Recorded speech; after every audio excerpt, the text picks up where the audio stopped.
You better believe I just played Halo music over that. The M12 thermal gun is here. Laser thermal gun is here. I'm gonna have to cut this open. Holy crap. Let's go take a temperature with this.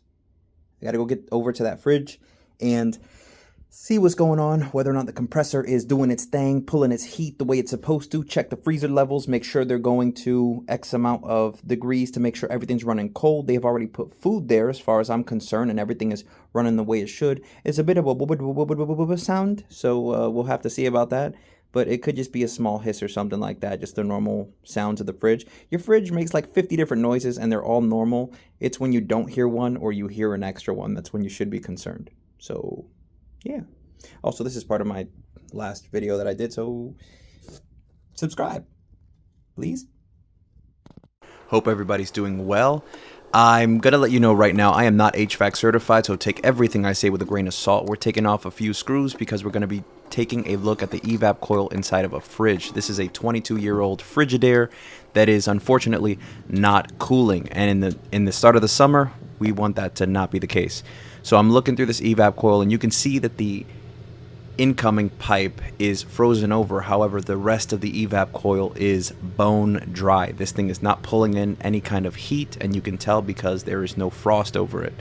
Now that means to me that there is a lack of refrigerant in here. So the first thing I want to do is inspect the pipes, inspect it for breaks, for leaks, for anything like that. Give a little scrape to the pipe, and this little bump on the pipe that's clipped on with the wires going into it. If you don't know what that is a defroster. So every so often it will heat itself up to make sure that there's not a buildup of ice. If your evap coil ices over, it's not going to allow refrigerant to pull heat in and get that heat away from your things. Therefore, it is not going to be cooling.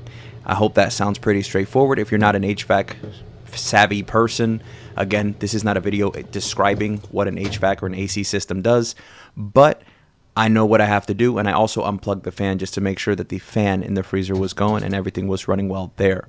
So now that we know that there is a refrigerant issue, let's go start looking for those leaks. So I'm spraying this down with a soapy water mixture. Again, this is not ideal.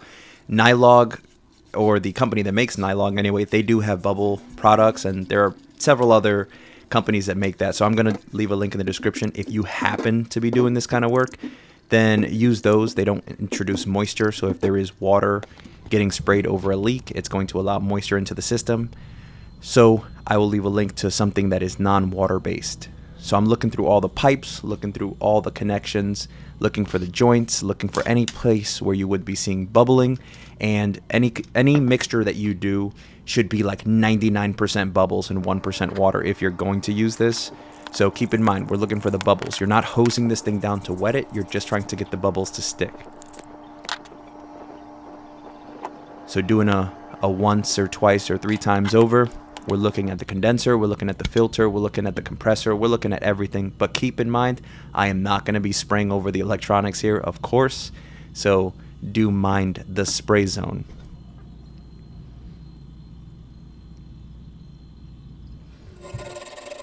Now, taking this emery cloth, this thing is super abrasive. I love it, by Odie.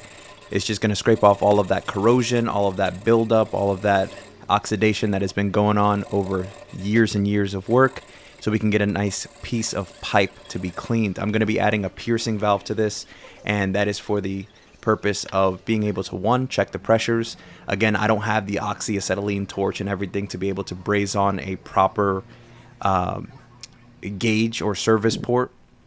So this is going to be a piercing valve, that little needle there. Apologies for the lack of focus at times, but that needle is going to be piercing the pipe, and that O-ring is going to seal it off.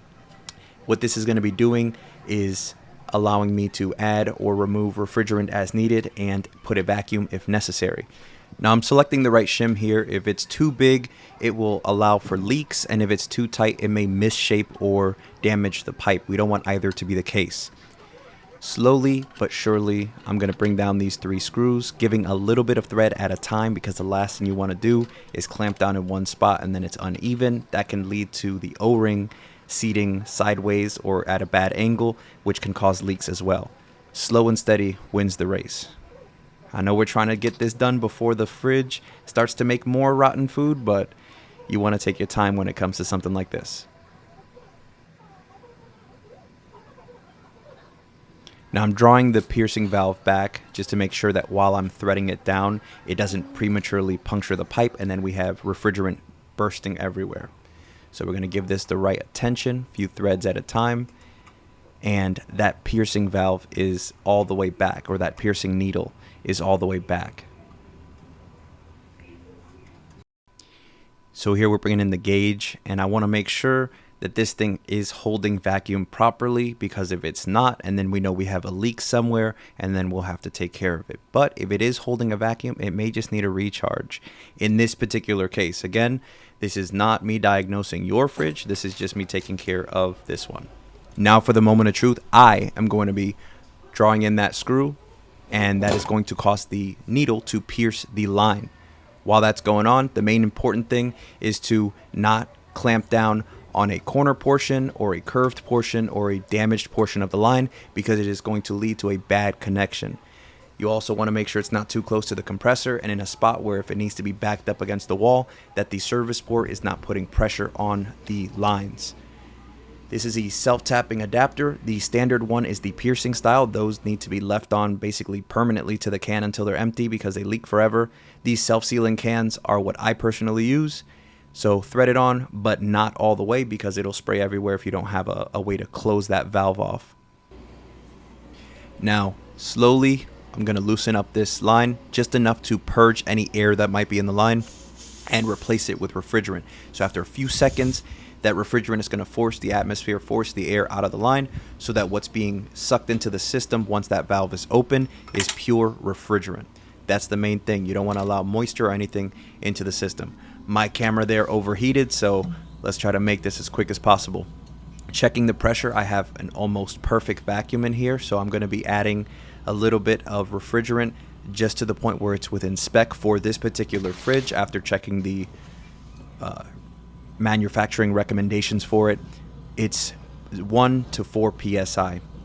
So I'm going to be opening the valve, allowing some refrigerant in, and doing that in short bursts, letting the compressor continue to run for a few minutes in between bursts, just to make sure we get it within spec without overloading the system.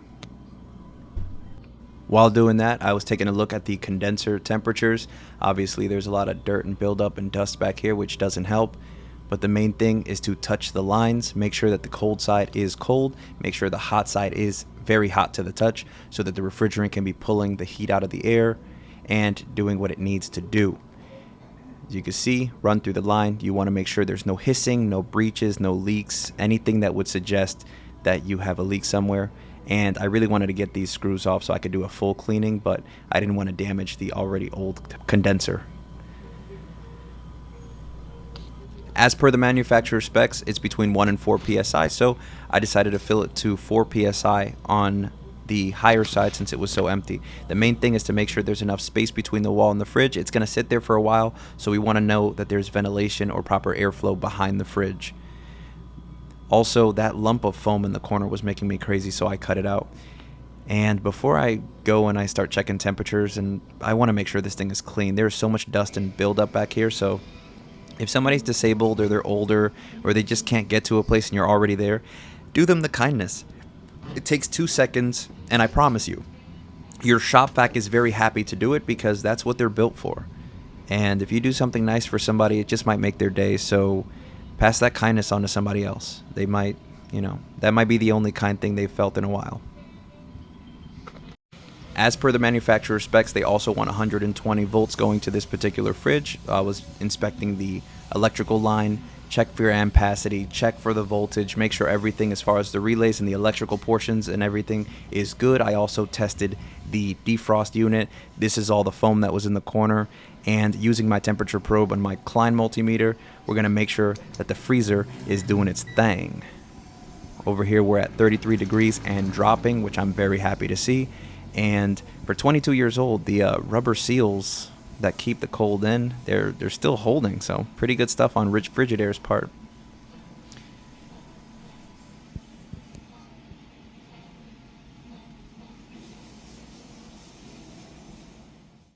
blessing you with my beautiful face. It was super hot in this place, so I don't blame that food for going bad.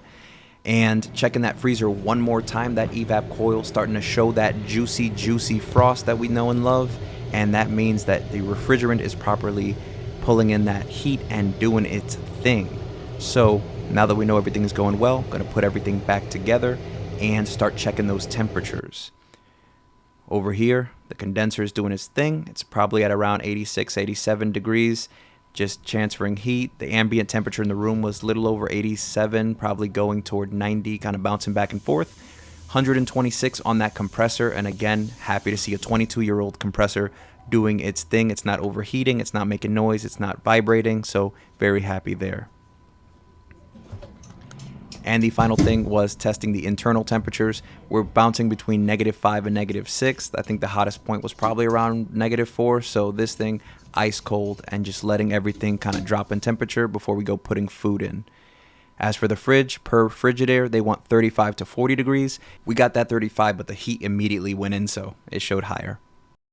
I hope you did enjoy that video. I am currently editing this to go here, but thank you for watching, and if you have a concern with your fridge, your heater, your anything, drop a comment. But remember, I am not formally trained. I am a medical trained individual, not an HVAC certified individual. So reach out to a professional in your area, get your things sorted. This fix that I did for this fridge will not work for everybody's fridge.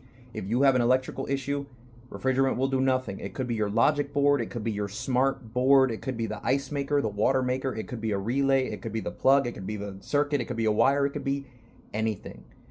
So make sure you have somebody near you who can point you in the right direction. With that being said, thank you so much for watching, and work smart.